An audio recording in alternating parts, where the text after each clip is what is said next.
Well, I want to welcome everybody out to Monroe County today. Thanks for coming out. My name is John Nicely. I'm a news anchor reporter for KMOV TV, and I was honored to be asked to be a part of this event today. I'm also getting involved in real estate investing with my partner here, so I've got some interest in Monroe County myself in that area.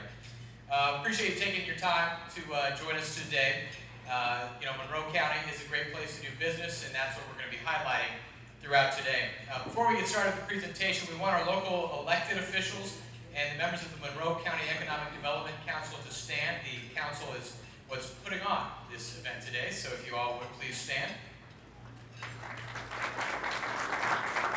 And take note, after our event today, they will all be around to answer any questions that you might have. We're going to introduce our first speaker, Bob Lewis, and as Bob makes his way up here, I'm going to give his background. He's the president of Development Strategies, Inc. He's going to provide an overview of economic and real estate trends in Monroe County. He's a native of Glencoe, Illinois. Bob holds a city and regional planning degree from SIUE and a business economics degree from Miami University. He's a member of the American Institute of Certified Planners and is a certified economic developer with the International Economic Development Council. He's a former chair of Citizens for Modern Transit and new board member of the Missouri Main Street Program and current chair of St. Louis University's Urban Planning Advisory Board. Bob was part of the team that founded Development Strategies in 1988 and was named president in 2000. Bob directs economic planning and implementation assignments for Development Strategies and is going to provide an overview of economic and real estate trends in Monroe County. So you can tell Bob is qualified to be speaking on the subject. Please join me in welcoming Bob Lewis.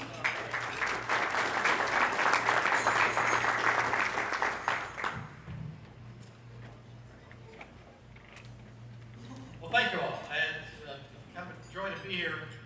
Now that I see where I'm standing, I can't see what I'm talking about.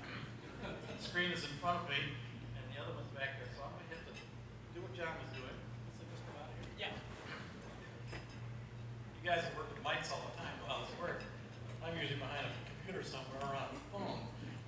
So the county asked me, actually Paul Ellis wrestled my arm, he's bigger than I am, and said, let's a quick review of the economic forces going on that are in and affected by Monroe County. So, Monroe County is a relatively small county in the scheme of things here in the metro area. So how do you make it look good? Well, I think we're going to have some fun doing that. So as long as this button keeps working, we can move on. And or we put Nora, oh, there we go. Just to remind everybody where we are, Monroe County is down here in the southern part of the metropolitan area. Metropolitan areas are made up of counties around the United States. There are more than 300 of them, so defined. 8 counties in Illinois, 7 counties in the city of St. Louis on the Missouri side. So we're well balanced, 2 counties each. And but down here in the southern part, where Monroe County is located, there we go. You can do both ways. I don't know what I'm trying to say. Population growth. We'll do some comparisons here in a second. Some fast growth going on. This is actually a pretty good curve. There's a great database we use all the time for this sort of analysis out of the federal government. It's coordinated with all the state governments. So I'm using this database that goes from currently from 1969 to 2010. Data since 2010, but the data really gets cleaned up for this. So I'm just going to stick with that particular database. And in this case, we see the population growth, 79%, 80% increase, but roughly 2% a year in the county on average. You can see it's been growing more quickly, more recently. By the way, you're going to end up seeing little blips at the end of all these graphs because of that crazy recession that we're still in, because everything's screwed up then. But look at the longer term trends, and I think that's going to be more meaningful to all of us. That said, Monroe County on the Metro East side is a little guy compared to the big brothers up north. 33,000, roughly speaking, population compared to well over 200,000 in each of the other 2 counties. These are the big counties. Now remember, there are 5 other counties in the metro area. Most of them are also small in terms of population, but closely linked with one another economically, and that's why they're part of the metropolitan area. But look at these growth rates now. Those of you who are statistically minded, I indexed all of this growth so you can put it all on the same graph. And you can see St. Clair and Madison County, something we've known for decades. They're very sluggish. In fact, lost population. St. Clair County has lost some population, regaining it. Meanwhile, maybe some of that growth, or what was in St. Clair County, in effect, has come down here to Monroe County. So huge growth rates relative to the rest of the region. So, and you can see that when Paul and I talk at various meetings, he said, geez, I got this development proposal, and these guys are coming in, and you can see why that's moving. But promoting it even more and taking advantage of that. Now, that said, there's also the metro area here, that purple line, growth rate, the whole state of Illinois, the whole United States, the orange line. The orange line is pretty much straight and has been forever. The United States is very predictable in how much we grow. A little more than 1% a year on average. Well, Monroe County in these later years, growing faster than that. So we're getting here in Monroe County sort of more than our fair share, but that's a good thing in terms of it's offering a good quality of life, business environment, and so forth. You can see that reflected in some of the job counts as well. So here, slow start with jobs over this period of time here. This is actually jobs that are located within Monroe County, and then it's faster recently, but you can see it sort of slips at the top. Well, it all slips at the top, no matter what county or city or nation you're in right now. But we had that almost 80% increase in population over these 40 years, 169% increase in jobs. So things are moving in here impressively, at an impressive rate. Typically, we get job growth, or pardon me, population growth suburbanizes, and we have seen that certainly in Monroe County, particularly in Waterloo and in Columbia, and then jobs show up. Well, that pattern is happening again. It's fairly aggressive. So a nice growth rate regarding the economy of Monroe County. But again, not as many jobs as north of this. There's a lot of jobs in St. Clair and in Madison counties. Now, job growth rates, again, same idea with this indexing over here. Very much similar in terms of when comparing population growth rates. It's fast here in this county as a rate of growth. So it's going quickly, and again, growing more quickly than the United States job growth overall. So healthy signs, and one reason why I think we're getting a full room here today is because people are recognizing that there's some opportunities down here that are perhaps not reflected strong enough. Now, I will say this certainly about St. Clair County, and to a little lesser degree Madison County. There's been a lot of growth in those two counties above the bluff line, basically the east of 157, Route 157. As the river communities have emptied out, floodplain issues, older, aging, manufacturing, all these kinds of issues, things have gone quite well in Edwardsville, Collinsville, Belleville, and so forth, O'Fallon, Shiloh. You know the story. Things that they look very well, very aggressive. It looks like a lot of growth happening east of the flood line, the bluff line, which is a flood line too, for that matter. But they've been negative in the St. Louis, Wood River, Roxana, clear up to East Alton area. So you see a lot of growth happening, but it's not really happening on a net basis when you're looking at the county-wide basis. Now, to some degree, that's true in Columbia or Monroe County. It's not spread evenly. It's pretty much focused right now in Columbia, but certainly in Waterloo and in other areas of this part of the county itself. So then, whoops, I'm going to back that one if I can do it. There we go. Jobs per 100 residents, just to get a sense. And I've called this more job growth than people, as we've talked about. So back in 69, 70, we were getting 26, 27 jobs per 100 population. And now we're at 40 here in the county. Impressive. What that's telling us, you're turning into less of a bedroom community, if you will. All those people back then had to work somewhere. They were probably commuting to St. Louis County or St. Clair County.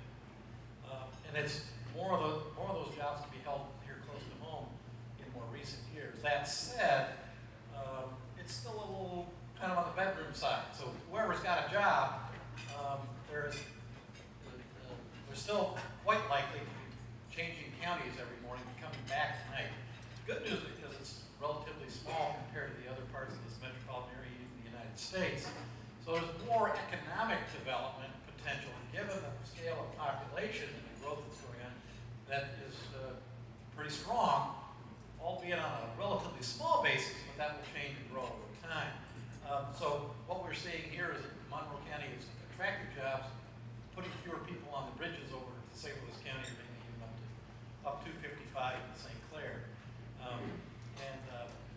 still a little bit on the sluggish side there, but it's a new county in the suburban sense. Definitely more prosperous. I was really impressed when these numbers came out. Like, well, okay, small, kind of in the old days, rural. People think about it as a rural county today, but it's suburbanizing maybe. Well, these are all 2012 dollars. I just turned over 2012 dollars, even though the last endpoint is 2010. Per capita income. Down there, 22.8. Well, think about what's 22.8 back in the day. In today's dollars, it wasn't a whole lot, but it's all well over $40,000, $44,000 today in the county. Hopefully, it's at least that for all of you. And again, that's 2010, which is a little down from say 2008 when things went to heck. But certainly growing on a real purchasing power basis. As you can see the curve going there. And get the next one here. There we go. Pretty strong, all things considered here in the region. The per capita income much lower in St. Clair and in Madison County. They're on par with the metro area, which includes, of course, St. Clair and Madison, and St. Louis County for that matter, St. Charles. You know, right up there with Illinois, and considerably better in many ways than the nation as a whole. Prosperity is happening, so the jobs that are here and the jobs that our people in Monroe County are holding in other places are paying fairly well. That's what all this tells us. That's a semi-good thing. Sometimes you want some more diversity. If you look back at St. Charles County and all the growth that it's had, St. Charles County, Missouri, many of you know it's been one of the fastest growing counties in the United States for a long time. It actually had problems with having affordable housing for entry-level workers because it was growing so fast with fairly prosperous families and jobs going out that way as well. The demand for the housing was such that the prices stayed too high, and yet all these jobs were moving out, employers moving out there, and the custodians, the first-year teachers, and things that couldn't afford to live in their own county have been resolving now with a lot of policy changes and so forth. And ideally, that's a problem you all will run into one day. That means you've got some healthy growth and some growth to work with that you can begin to direct in the right places and take advantage of an increasingly wealthy county. Two more slides. They get really detailed. We can go all day. Lots of data. This is just the job count numbers for the latest detail. The reason I like this database is because it takes a while for it to come out from the feds because they really work at making the numbers right. Now these are jobs that are all kinds of jobs. Most of the time when we see the newspaper reports on the latest job counts, they're usually wage and salary workers who are affected by a lot of the laws affecting reporting unemployment insurance and so forth. You miss sole proprietors, you miss farmers, things like that. This database doesn't. So this is the total count going back, in this case, to 2010. It takes a while for that data to clean up and come out. But as of this time, you look at this and say, well, wow, we're going pretty strong with retail trade. Maybe that chart there, pretty strong. Looks like these are actual count numbers. State and local government, and that, by the way, that's mostly local government down here. Federal government, by the way, includes both civilian and military. Bigger than St. Clair County for some reason. Finance and insurance.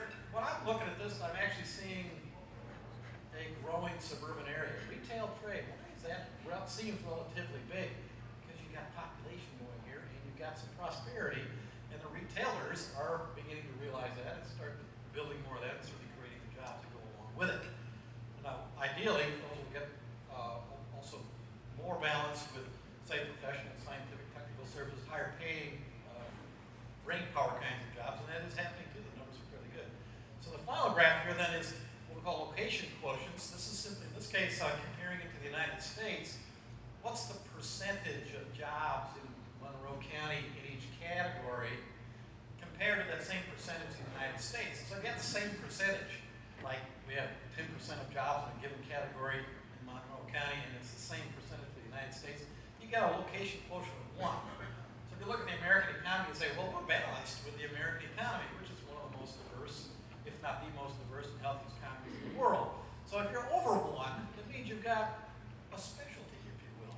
Perhaps a vulnerability, if something goes wrong in that particular sector, you could have a lot of jobs disappear, some multiplier effects as well. And if you're under 1, it probably means you got a chance for some opportunity to grow. You're not as strong in that particular sector. So we noticed before the retail trade was a pretty high relative percentage, job number, count number, and yet it's right at about 1 now. A healthy number. You don't worry about it. You say, we got too many retail jobs. No, you really don't, given the scale of what's going on here. Where the strength is, it's still in farming. That's why sometimes you get the attitude that Monroe County is still a rural place. Well, in many ways it is. That's not necessarily a bad thing. By the way, that ratio has been coming down over the years. This is just 2010. But it's still, there's a lot of farming and related kinds of agricultural jobs that sometimes get picked up in the other ones, and I give you more detail if you really wanted it, but we don't have to go there. But it's, one of the strengths of the economy here is still the ag industry. But the other stuff's pretty tight. Finance and insurance. Who'd have thunk? There's a bunch of bankers out here, I know, I'm having lunch.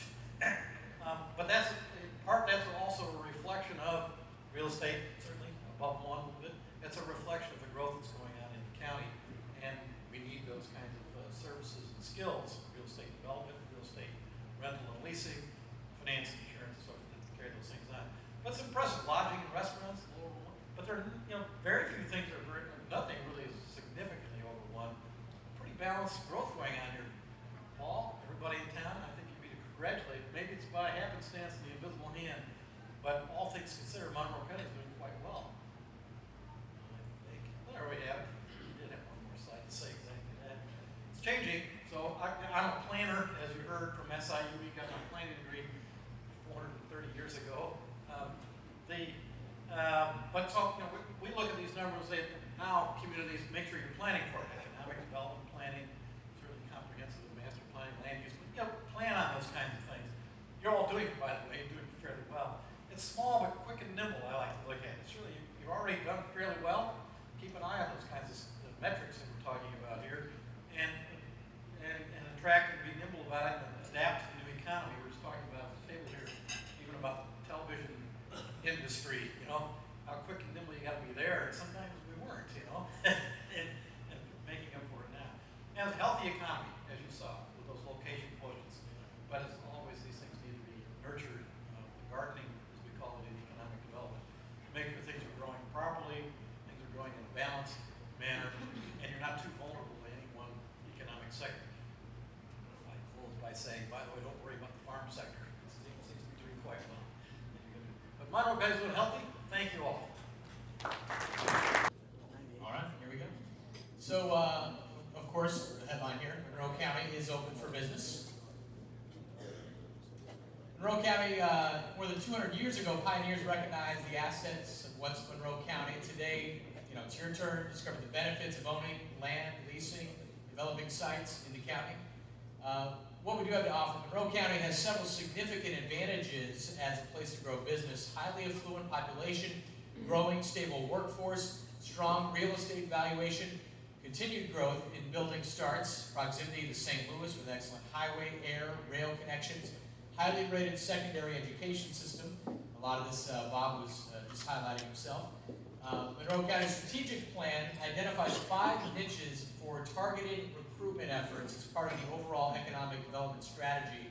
We got entrepreneurial activity, food processing, healthcare, branch headquarter offices, and tourism. So I want to highlight Columbia. Recent headlines there, you see recently ECF spends $1 million for new Illinois headquarters. Dave Sinclair to open a dealership. Maverick Technologies lands Holy Grail with Dow. These are just a few of the headlines recently for Columbia. Main Street is thriving in Columbia. You have new shops and restaurants arriving. Building owners have been sprucing up their facades. Merchants have formed an association to guide joint marketing efforts. The city has been awarded streetscapes to complete makeover. And I got to tell a funny story as I tripped over the word facades there. True story, when I was anchoring a newscast, one of my brain dead moments, I said, facades? Yeah, true story. I almost said it just now, too. So planning for the future, comprehensive planning activities are building upon Columbia's reputation as an active living community. That's highlighted there. I want to talk about Valmeyer. Valmeyer offers commercial, residential, and retail building sites. And just west of the village is Rock City. It's an underground complex. We're going to be hearing more about that later. Valmeyer, the 594-acre Salt Lick Point Land and Water Reserve contains 3 trails totaling 5 miles of length. It offers breathtaking views as well as more than 1,000 species of plants, insects, and animals. Multiple local civic organizations and churches, numerous festivals and events. The local K-12 school system offers opportunities for community involvement as well in Valmeyer. And I want to talk about Waterloo. The Retail Coach, a national consulting firm, has determined Waterloo's retail trade area to be over 60,000 in population. Waterloo provides municipal electric, natural gas, water, and sewer service within the city limits. All utility dollars stay in Waterloo and continue to work for local citizens and businesses. In Waterloo business currently under construction, here's just a few they wanted to highlight. You got the Rebling Chiropractic, Children First Learning Center, Garden Place Assisted Living, Legacy Place Assisted Living, and Burger King, which is remodeling their exterior and interior. And of course, you can always find out more online. And that is that for that presentation. So, highlighting just a few of the things that our Monroe County communities have to offer. And of course, any event like this, you get a meal and there's giveaways, prizes. And so Nora is going to come up and present some participation prizes. We certainly appreciate everyone coming out. And there are more speakers to come after the prizes, so don't think we're wrapping things up just yet. All right, now we'd like to introduce our next presenter, Steve Mathiasen. He's with the Monroe County Economic Development Council and an alderman for the city of Waterloo. He's going to provide information about a property available at Schnucks Plaza in Waterloo. Thank you, John. For those of you that don't know, Waterloo is a town of 10,000 people, about 8 miles from here. And it's a county seat, and it's a wonderful town with great German ancestry and heritage. It's a mix of suburbanites and country dwellers, much like Bob said. And people have an average commute time of 28 minutes. Now, what does that mean? It means that we are pretty much a bedroom community. And if we can get downtown in 28 minutes, we're probably doing better than Chesterfield. We raise our children to appreciate education, and almost 99% of the kids graduate from high school. And our crime rate is the lowest in Illinois, among the lowest in Illinois for cities of our size. And as we talked about earlier, the average family income for Waterloo is over $72,000 and has been among the top 10 communities in St. Louis metropolitan area for decades. In a nutshell, Waterloo is affluent, well-educated, and safe.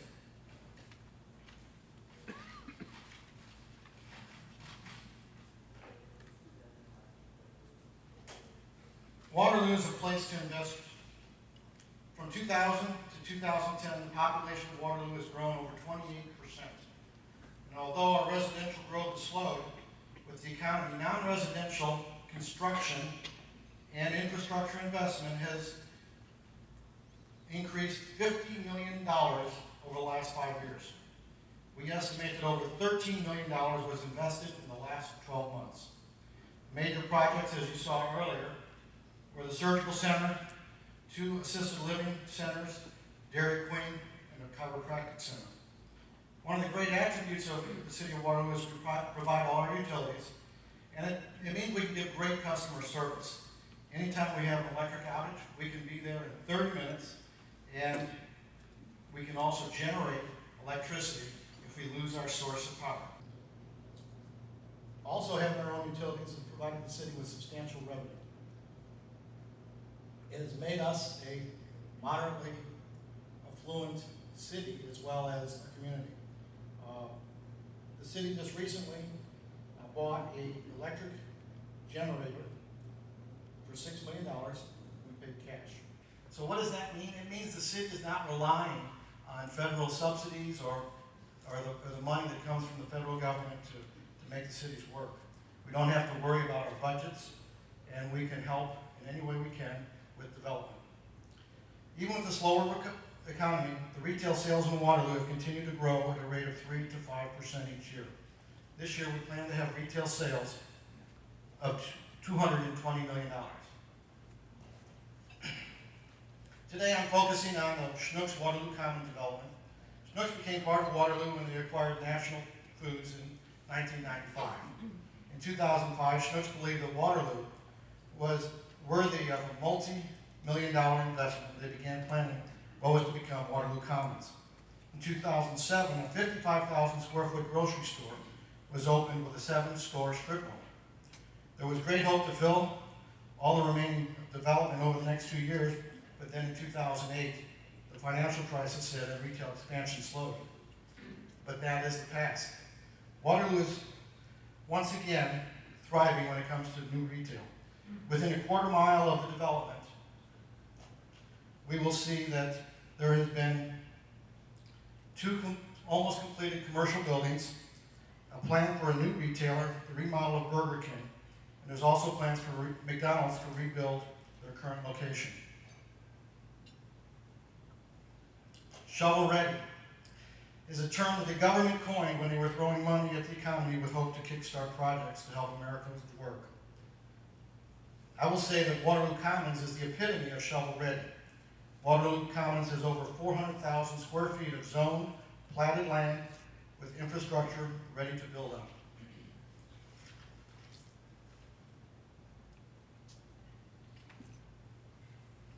As you can see, there are 13 lots averaging over 28,000 square feet.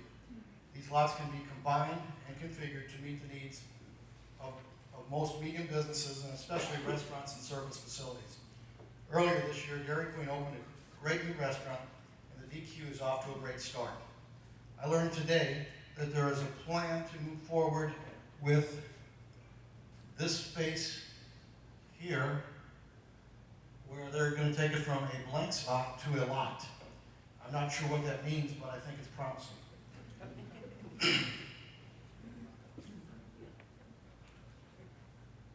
The Golden Triangle, as I call it. One of the things that makes this development compelling is it's located about 1,000 yards from Walmart over here. And here with Walmart, there's an Applebee's, there's Hardee's, Kentucky Fried Chicken, Taco Bell, Pizza Hut, and several very full strip mall that's completely full. So there's tremendous opportunity there. We have, between this Route 3 and Market Street, we have 28,000 cars a day go through, and they're going to be expanding Route 3 to a 5-lane road in 2014. So that will only make this development more attractive.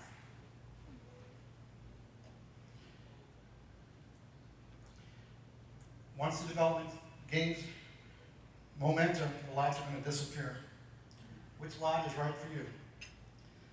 Lastly, if your needs are bigger than Waterloo Commons has to offer, there is an abundance of land that's undeveloped and ready to go if you need something bigger.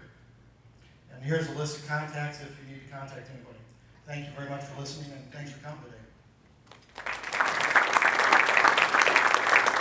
All right, our next speaker is Joe Kopias, president of Admiral Parkway, Inc. He's a member of the Monroe Economic County Development Council, and he's going to be presenting information on the Rock City Complex in Valmeyer.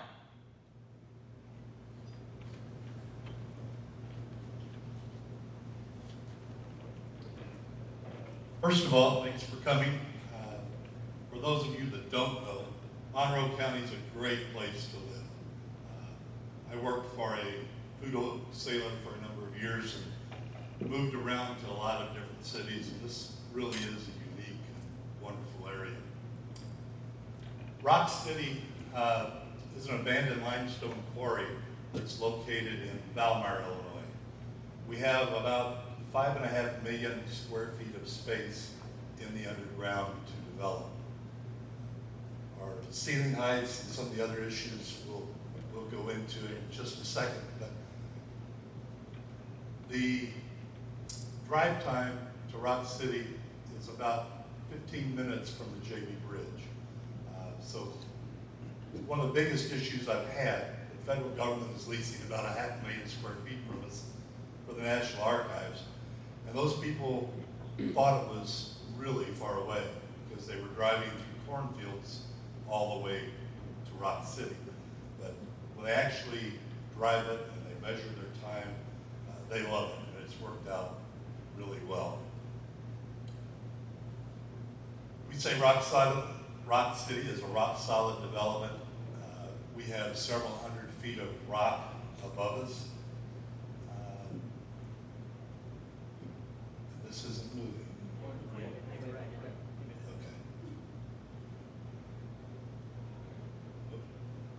Not too fast. That's an outline of the underground. Again, there's a little over 6 million square feet there. The net amount is about 5 million square feet when you take the columns out. So we have lots of room to go. We have built city streets in the underground, and anything you can do above ground, we can do in Rock City. We have some areas that have 45-foot ceiling heights. Our average ceiling height is 28 feet. It's very easy to rack. We have a 200,000 square foot refrigerated warehouse in here that takes temperatures down to -37. We'll go over that a little later, but it kind of gives you a feel for the size when you see the people on the photographs there.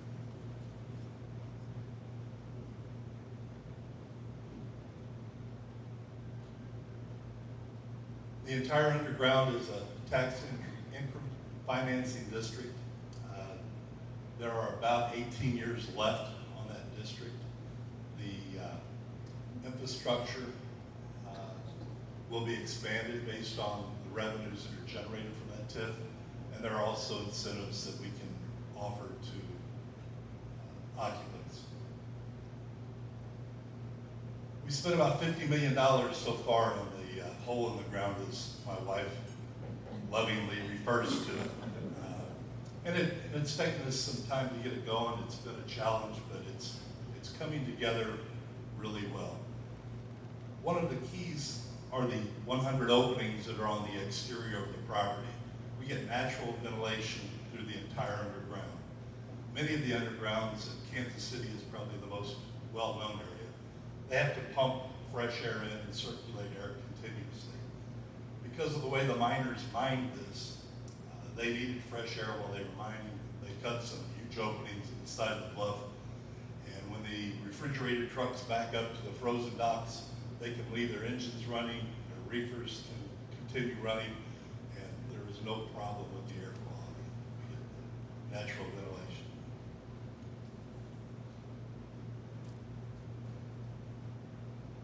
Again, you probably can't make it out very well, but right in here, these dark spots are actually some of the openings that are in the bluff, and that's our natural ventilation.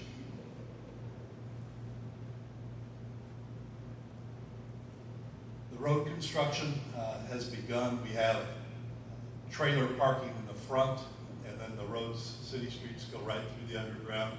The water system is looped. We have a sprinkler system in the National Archives. Utilities are run in underground now, and again, it'll be just like anything you do above ground, only you have a roof, you have a foundation, you have a floor, we're earthquake proof, and construction cost is about a third of what it is above ground. The 58 degrees year-round is the normal temperature in the underground. When we build out spaces, the National Archives space, for example, those rooms are staying about 60 degrees once they fill them with 2.5 million boxes of records and the lighting and the shelving and so on. So we don't get hardly any variation from that. So it makes a warehouse a much more pleasant place to work because you don't have the 100-degree weather in the summer and the 0-degree weather in the winter. Energy savings are pretty obvious, I guess, but for the refrigerated warehouse, the utility cost is about 50% of what it is above ground. And again, we don't have the sun beating down on it because there's several hundred feet of rock above you. The location is great, and we just completed a deal with Blue Line, which is a parent company of Little Caesars. They're taking trucks out about 300 miles from Valmar and delivering to all the Little Caesars restaurants. The transportation access is just as good as anything you have in the St. Louis area, with the exception of that 11 miles of cornfields that you drive through. That road has been upgraded and is in great shape. Low construction cost, low property taxes. The village of Valmar actually owns the Rock City complex. They bought it when they built the new town, and I have a development agreement with them, and they get a royalty on what we do. So it's a great income stream for the village of Valmar, and it's worked out well for me as well. The property taxes, we sit down and come up with the value of the build-out, and that's what we base the taxes on. So it's worked out really well with the assessor, and it again reduces your taxes by at least 50%. No equipment taxes. In St. Louis, they have a lot of different equipment taxes, personal property taxes, and those don't exist in Illinois. Practically no CAM charges. We have in the front a flagpole and a few bushes. Everything else is village property or the property of the tenant. So, and I've been known to pull the weeds myself, and I don't get paid much. So it's extremely low, lower than anything you can find anywhere. It's a safe environment. Into engineering, we've had engineers in there mapping all the columns, measuring all the columns, and they've concluded that in the event of an earthquake, that Rock City is one of the safest places in the Midwest to be. The earth on top may move, but the rock itself is not going to move, and it will remain a very safe location. For the refrigerated storage, if you lose temperature or you lose power in the underground, we can hold minus 10 degrees for probably about 30 days without losing any temperature. All the rock columns, and some of them are half the size of this room, freeze solid. So it's just like having huge ice cubes in that room. So it's very safe from that perspective as well. It's well above the floodplain, and you don't have to worry about tornadoes or any other issues. These are just some pictures of the docks. The lower one is the refrigerated dock area. We cut the rock out to make the docks level, and it works very well. Little Caesars, we talked about a little bit, and again, they had an attorney out of New York, an attorney out of Chicago, a real estate consultant out of Virginia, and then the people in Michigan that run Blue Line. So they weren't the easiest people to work with, but they are extremely happy, and they are already asking for a right of first refusal for adjoining space. Again, I think everyone kind of knows what Little Caesars is. The National Archives and Records Administration put out a request for proposals a few years ago, and we responded to that request to build record storage space for them. We competed against about 30 other developers, some of them from all over the country. Many of them did work for the National Archives and already leased for them, but we were fortunate to get the award for the first phase, which was about 400,000 square feet.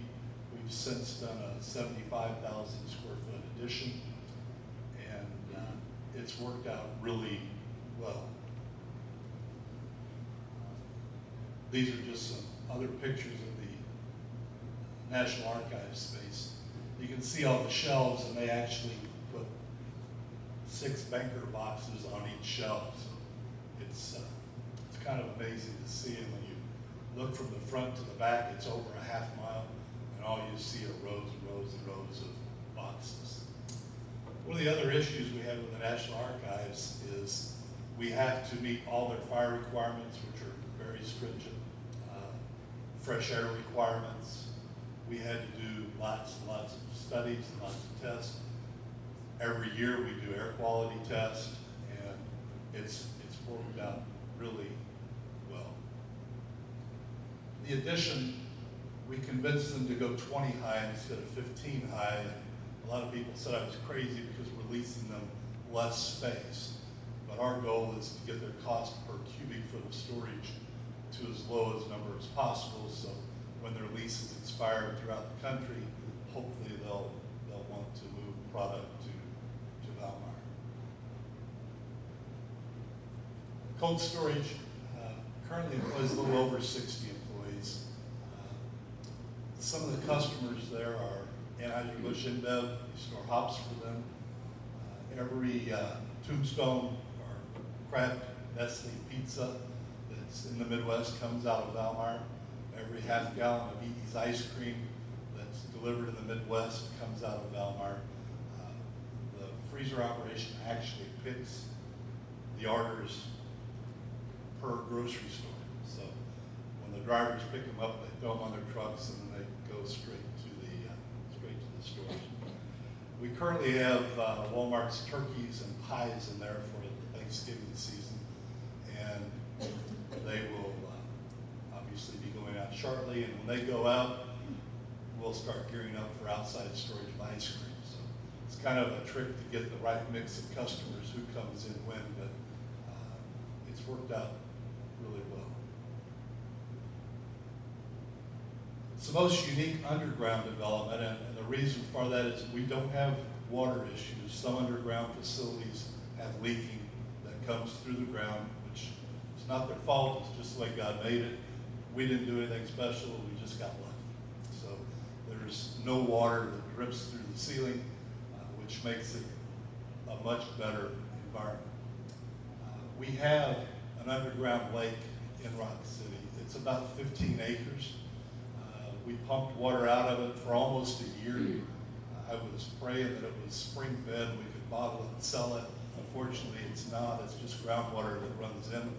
We've stopped pumping it out because if a call center wants to go in, a computer center wants to go in, we can offer pretty much free cooling by taking that 58-degree water and circulating it through, just like a power plant would do, only on a much smaller basis. We have lots of space left to develop, and you all will officially be cavemen when you leave here today. There are t-shirts for the men and the women, so we'd like you to take one of those with you. We also are giving you a little piece of Rock City. These are rocks, and you'll notice they are tied shut. Lori was smart and did that so that no one would throw the rocks at me while we're still in the presentation. So I thank you for your time, and we look forward to hearing from you. Thank you, Jeff. And our next speaker, Kevin Gallagher. I do not have a PowerPoint presentation, but there's a flyer on every table. I tried to have one for everyone. I think this end of the room got shorted a little bit, so you might have to share. I think everyone's probably very familiar with this. First of all, thanks for having me here and allowing me to talk about property. I think what we'll do first is just kind of run through the specs, so you get a general idea of just the building itself and some of the infrastructure. It's almost a 33,000 square foot building. It's 2 stories. It's on 4 acres. Everyone knows where it is, I assume, right next to the YMCA. We have suites built out from just under 1,900 square feet to an entire floor, 16,500 square feet. And it was designed as an urgent care facility. It has all the infrastructure in place that type of facility requires, from physical therapy, lab area, all the different radiology services are available. A CAT scan was in place, and it's MRI compatible. Parking 4.6 per thousand, and you can see the asking rate there. And I'll be around afterwards to answer any questions anyone has. On the back, you'll see space plan for both floors of the building broken down into the suites. What's interesting about this facility is that St. Elizabeth's, who I represent, they're my client, they are not the owner of the building. St. Elizabeth's is a tenant of the building under a master lease. They leased the property, the entire property, they leased it until 2021, back in 2006. It was an initiative to expand their services into Monroe County, and after they did that, they decided that this, for one reason or another, this was an area that they decided not to serve going forward. They focused their growth to the northeast, into O'Fallon, Shiloh area. So this property is available. Interest to date has been, a lot of different healthcare, either physician groups or hospitals have come to see it. We've had some conversations, but really at this point, there's no one who's about to take any space in there. So the entire building is still available. I think the problem is it's a large building. It's hard for even some of the major hospitals in the metro area. It's difficult for them to utilize even one floor of it. And that's really what it would take to make the building viable again. But I think that something will happen soon in conversations with 3 or 4 different groups at the moment. Some of the other infrastructure I did touch on, just there's 1,900 amps in there, obviously a ton of power. The finishes are high-end medical office building finishes if you haven't been inside. Wallpaper, paint, tile floors, carpeting. There's one public restroom on each floor, and there's other restrooms scattered throughout the different medical spaces. Some of you may not know the building actually is expandable. I know we're having trouble filling it as she sits right now, but it can grow by another 16,000 square feet in the back, and with all the associated parking already taken care of. So really, we're waiting for that one user who could use about one of the floors, probably the ground floor, which is built out for medical. The second floor could actually be not a non-medical use, just an office use if someone had an interest in that. So I'm not going to take a lot of time. That's pretty much the presentation for the building, but I will be here afterwards to answer questions for anyone. Thank you. And our final presenter is going to be Paul Ellis. He's the Director of Community and Economic Development for the City of Columbia. He's going to be talking about the Admiral Parkway redevelopment area in Columbia. Thank you, John. Steve set the bar a little earlier, and so I've been thinking about how I would respond to that. And I guess after thinking it over, I'm not as good looking as Nora. I'm not as rich as Joe Capias. I'm not as smart as Bob Lewis, and I'm not as well known as John. So I don't know what's left, but I'm claiming it. Anyway, I'm honored to be able to pitch it for Mark Wegman and Craig Heiser today, who are respectively the owner and the broker for the properties I'm going to tell you about. I'm also going to tell you a little bit about the overall development in Columbia.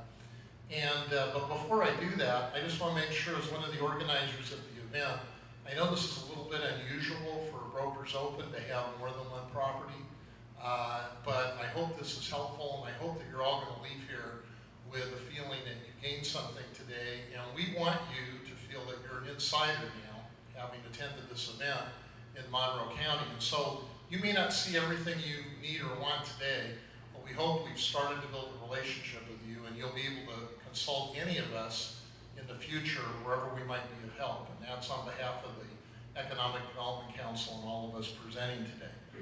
I wanted to, that's why on my presentation, you'll see this is a special insider briefing, and not something that we've normally provided to folks, but we wanted to dig down a little deeper, drill down a little deeper, and provide this to you today.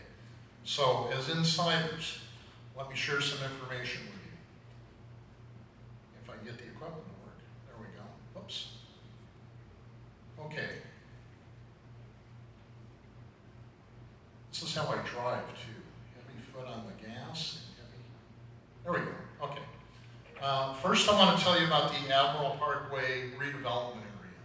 Back when Highway 3 was first put in as a bypass to Main Street in Columbia, the area that it ran through was not highly developed. In fact, it was considered blighted. It had drainage issues, it had limited development, and so in 1996, the city and some private partners, the city council approved the Admiral Parkway redevelopment area, developed a plan, approved a plan, and established this area as a redevelopment project. They also established a tax increment financing or TIF district, which has been very successful, and more about that in a moment. In 1997, the TIF district began providing reimbursement to a number of businesses for development projects within that TIF district. And very importantly, there was also an intergovernmental agreement with Columbia School District 4 that provided that 12% of the TIF revenue would go to the school, and it would be used for things like the improvement of the road right-of-way, intersection improvements, and others that would help make the school district whole and also improve the area and make it more attractive for development. In 2005, those agreements were amended. The plan boundaries were slightly altered, and there was an additional bond issue to underwrite the school district's share of construction on the Valmeyer Road intersection. Using TIF-backed bonds, the city constructed the Admiral Trost Boulevard, which is a roadway connecting the Admiral Wynell Boulevard with Valmeyer Road, to provide access to the Admiral Trost development as well to acreage in the floodplain granted to the city. The developer also donated a 33-acre park area known as, this is a really catchy name, the Admiral Trost Development Park. Did I get that right? Anyway, we may change that at some point in the future, but that's what it's called. Very large urban area for recreation, and we're just now starting to get our arms around that. We'll tell you more about that in just a moment.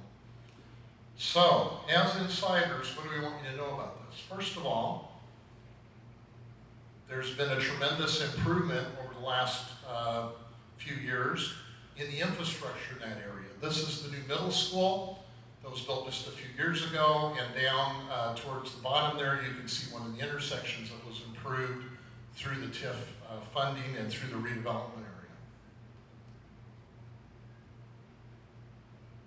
Next, we've had a good response from private partners. I just picked two that were recipients of the TIF funding. TIF reimbursement up at the top is Budnick Converting, a manufacturing firm that is continuing to grow. They also have a large expansion area that they will at some point in the future be moving into and building a new facility. Down below is Maverick Technologies. This is our world headquarters, and they were brought here from Fairview Heights a few years ago and have continued to grow. They just added a major expansion of a 24-hour call center, and won a great contract with Dow, and they're continuing to grow, add employees, I think 50 to 75 just this year, and so they're very successful, and it's added to the area tremendously.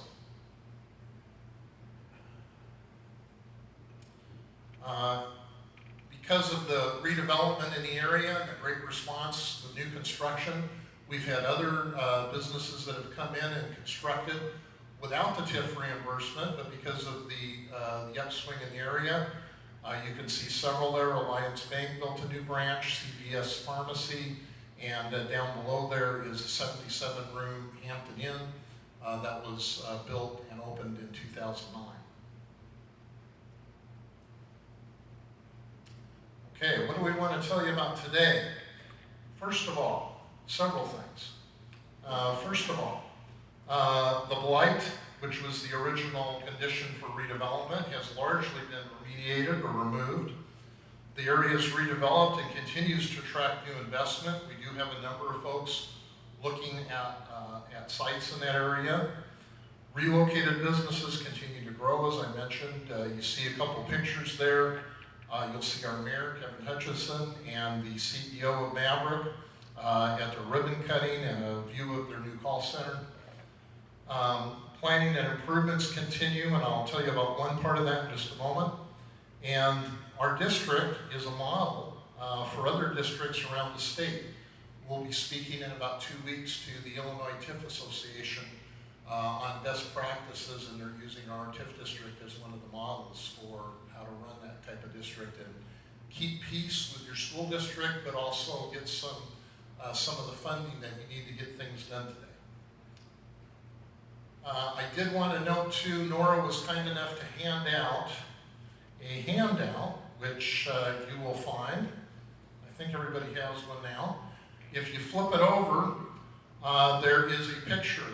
There's an aerial view with all of the lots diagrammed. This will tell you what property is still available in the Admiral Trost development, which is the area that is being offered for sale right now. Doesn't have the pricing on it, but if you'd like any details on it, you can ask me after the meeting, or you can contact the broker. Finally, future plans. This is a view. Obviously, it's an aerial with a planning drawing overlay. The city just adopted a master plan for the parkland, the 33 acres that were donated to the city. It envisions about $4 million in improvements in that area that will help improve the drainage for that whole area, but also provide some amenities like a football stadium for JV football and some other recreational areas and trails and that type of thing. Going to be a real improvement in the area and very exciting addition as a neighbor. I think I'll leave it at that. Again, if you have interest in these properties, these are not the only properties in Columbia. If you have any interest in development in Columbia, you can always feel free to give me a call. If you have an interest in these particular properties, please contact Craig Heiser, and his contact information is up there. Thank you much. All right, well, that's going to wrap up our presentation today. I was asked by somebody to make sure everyone was out here by 1. It's just after 12:30, so we did this well. So we still have more time as we wrap up. The members of the Economic Development Council will be here to answer any questions. As you heard, Paul is here to answer questions as well. And that's going to conclude our event today. Thanks for coming out.